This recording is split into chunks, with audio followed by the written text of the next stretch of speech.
All right, so I've told you already, but let me take no further time of yours and introduce the man himself, Mr. Kofi Capito. Good morning. Good morning, Benny. How are you? I'm doing wonderful. Good. You'll be noticing I'll be referencing as Uncle Kofi because that's how we are. Uncle Kofi, how's things? Wonderful. I think maybe I should, What? Uncover you. I beg you, we'll do that another time. Okay. We'll do that another time. First off, let's Capito. Is that your real name? No. Okay. So your real name is? My real name is Owusuhene. So Kofi Owusuhene. Yes. Where are you from? I was born in Kumasi, but as you know, every Kumasi person has a village. So, originally, some people claim we are from Dencha. Okay. Starting from Dencha. Then we came to where it's known as Nwebieja area. Okay. Which is Achoma, Nkarie, Ekropon, those areas. Yeah. And then some of us also moved to Ahafo. Okay. So I have people who also are from Mehame, that area. And then we settled in Goso as well. Okay. And then part of us also was in Abiswa. So I am from all over the place. All over the place. We'll take it like that. So where's the name Capito from? When I went to secondary school at the PAM. And when I went there, my older brother was already there. Okay. So somehow, a Form 1 student, the school knew of my coming before I even got there. They said, "Oh, KK's younger brother is coming. Right. KK, my older brother, is Kwame Kakari, who passed a few years ago." And so all his friends kind of protected me. Right. And there was one senior who felt, why are they protecting this small boy and they are not leaving him to be? And he had a tendency of making my life miserable. Right. And so I also became very, very rebellious towards him. And so he had a way that because I'm a stubborn boy, anywhere he sees me, he will shout, because in Italian, Capito means understanding. Okay. So he will shout, "Boy Capito." And I'm supposed to respond in a way that I cannot say it on national television. And he always did it when there were girls around, where there were senior girls. Obvious reasons, yeah. And so I resisted. And I guess the more you resist the guy name, the more it the more it stays. So yeah. But what is interesting is I also ran into him some years back, and this guy had become an Anglican priest. Oh wow! And when I saw him, I also called him the name that I used to call him when we were in school. They say, "Hey, guy, me also for." Oh, because he was so tall. Yep. I'll say he's about 6'4". Okay. And we used to call him Polo Lee. So, and I was fond of calling him. That's why he also decided to revenge. But he's one of the Dosinamwa boys. Okay. So he's Reverend Dosinamwa. Okay. He's an Anglican priest. Interesting. Yes. All right. So that was secondary school. How was primary school like then? Primary, I went to a few schools. I started from a school in Kumasi. That time it was called Yasantua Elementary School. Okay. And later I switched to St. Cyprian's Anglican School, adjacent to opposite to Asem Boys. Okay. And it's funny when I was making an argument with a guy who said the golden boy Abdul Razak went to Asim, and I said no, he didn't go to Asim.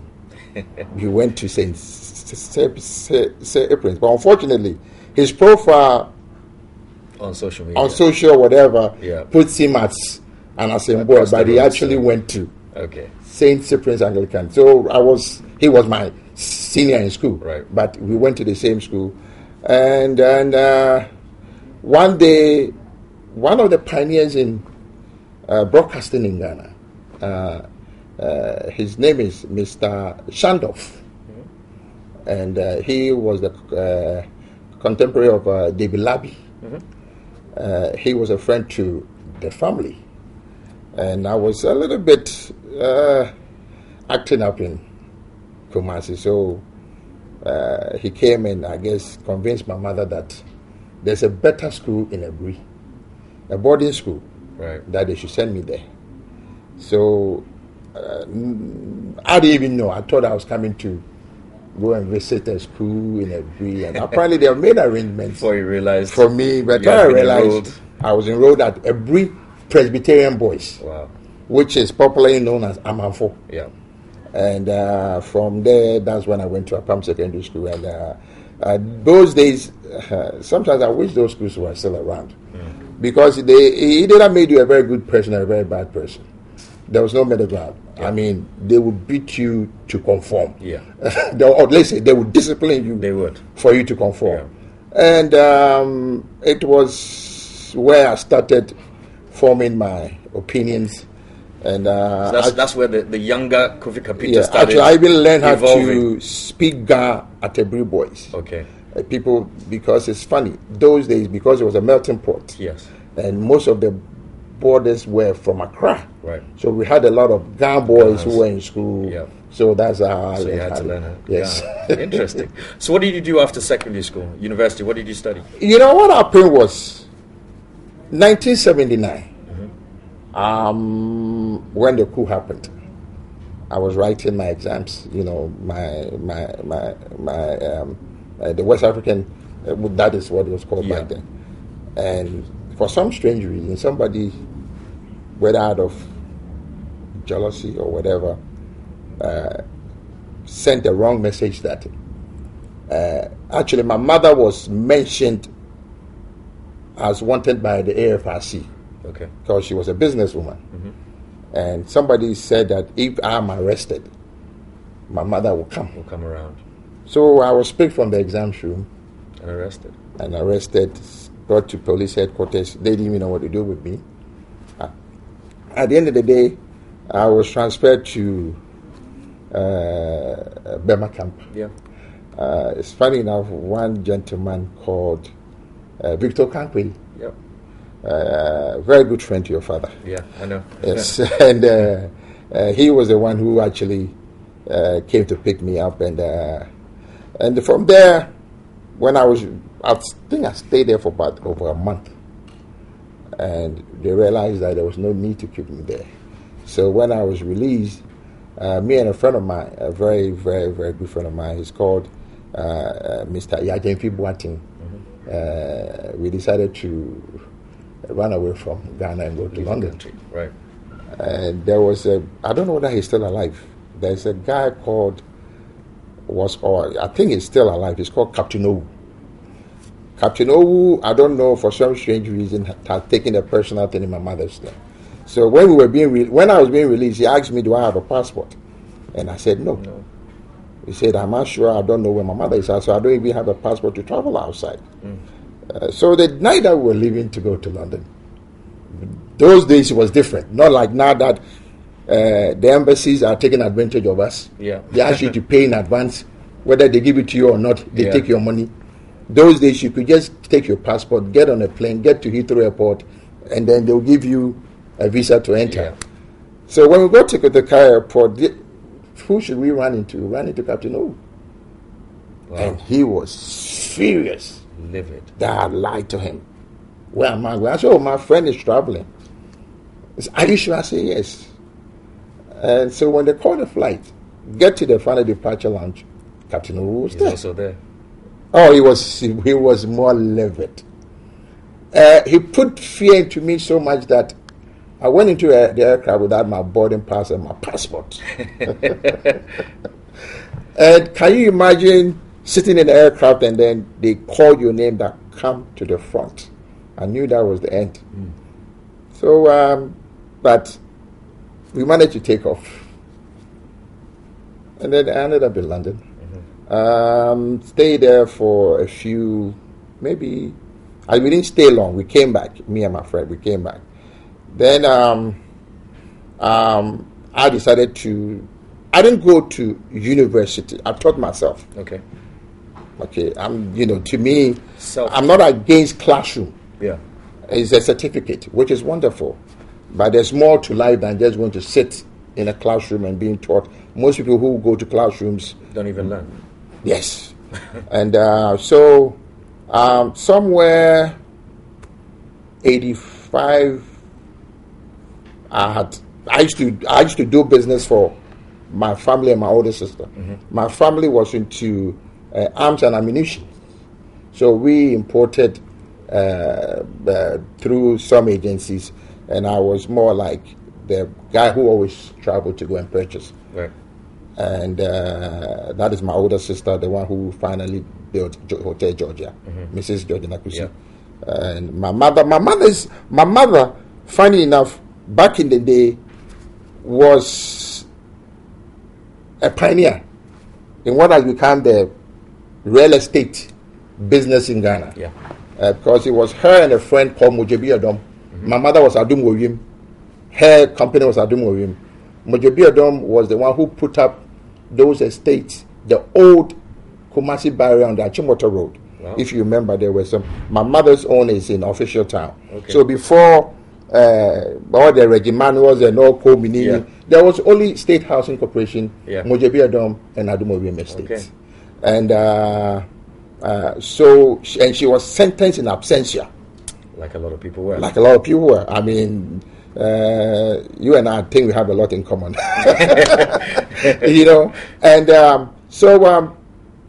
when I was doing the business, I managed to save some money. And what was interesting, your father, I was a younger person, but I used to run into your father. The Black Caesar nightclub, Danko Circle, Mr. Eddie Palmer. I ran the place very, very successfully, and he didn't want to continue. So he said, well, he sees I can do a nightclub business, so why don't... So actually, I managed to secure the place with the money that I had. Those days, it wasn't easy to get money. And after I had paid him the lease and everything, I leased the place for 10 years. Wow. And I needed money to start a business. And as usual, it was challenging. So I decided to go visit a friend of mine in America. When I got there, things didn't turn out to be the way I expected it. And I ended up staying in America. Right. And I think the contract that was signed, the reason why after a couple of years that I wanted to come back to come and take over, I think the lawyers did not do the agreement properly. Right. So Mr. Palmer had to come back and, take the property over. And then, which to me, I know I would have been a good, nightclub manager. Because before that, before I get to Sowa, before all G-Men and all those people in the dancing thing, I'm one of the pioneers who engaged. So you were a dancer. I've always actually. You used to, Mrs. Bandababa. Yes. Yeah, I mean, that was then. It was called Babylon Nightclub. Now in Low. Okay, in Laboni. Okay. Yeah, that was when. So Ghana was different. All right. We knew each other because it was a neighborhood schools. Yeah. It wasn't now that you live in somewhere that you have to wake up at 4:30 in the morning, hoping that you don't get in traffic to take your kid to some international school that they don't even know anybody there. So Accra was fun. Basically, in terms of education-wise. You say you taught yourself? I taught myself. Okay. Let's fast forward because I don't want us to run out of time. I want to cover a few things. Sure. Currently, you're married? Children? Yeah, I'm married with 6 kids. Actually, I became a grandfather last night. Congratulations. Yes. Boy or girl? A girl. A girl? Born in New Jersey. Okay, Yes. so Grandpa Capito. Yes. Second time. Second time. Yeah. Congratulations to you. All right, now let's talk about you, for instance. Not social advocacy just yet. That we'll end on that because I know you have a lot to say about that. What do you do for fun? A lot. People are amazed. Sometimes my gray hair deceives people because they think, typical Ghanaian guy, if you're gray, life stops. You're inactive. Me, I do from what you guys do to what my age people do. Which is? It is funny. Well, you call it club, but we call it disco.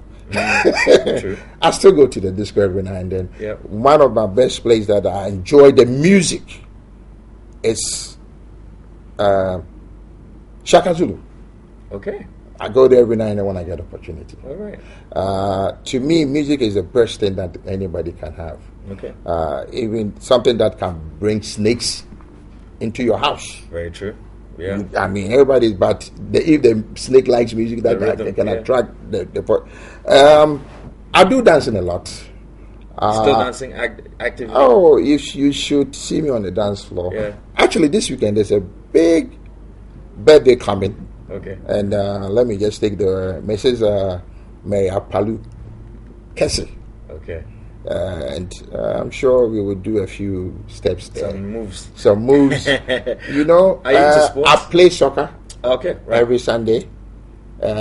We used to support? play in Ghana as a Kotoko. In Ghana, you support Koto. Yes. Okay. That can be excused because the Ashanti. Oh, no. You see, it was funny. I was introduced to soccer at a very young age. There was a man who lived in my mother's house. His name is Jato.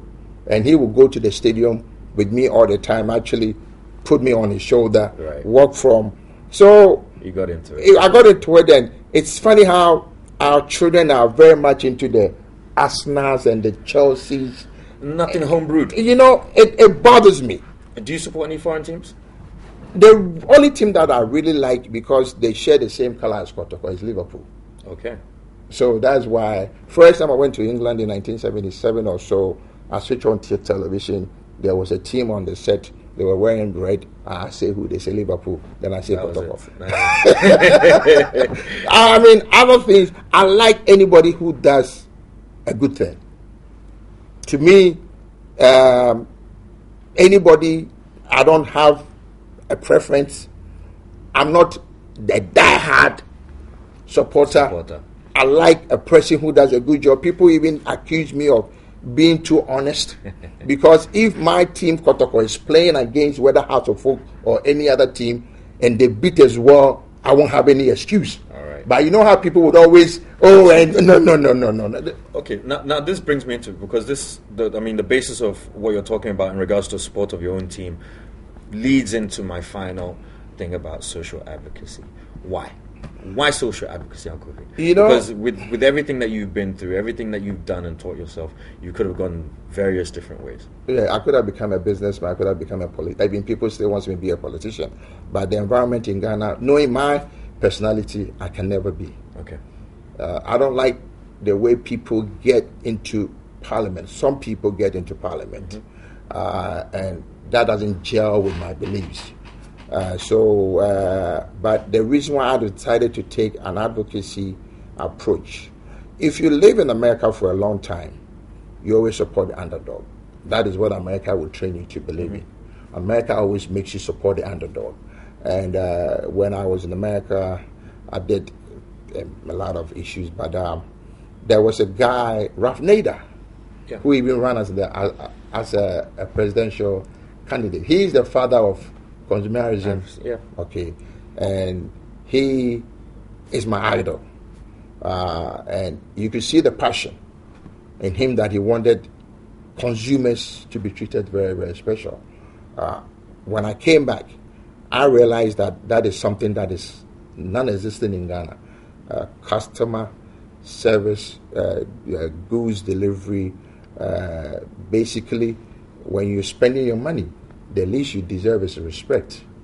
But this is a country where your money and yourself is not respected because the person who is giving you that goods and service things they are doing in your favor. Yeah. So it's out of frustration, and actually I decided to do this out of frustration, and especially when my older brother passed away, and reasons for his passing away could be attributed to some negligence. Okay.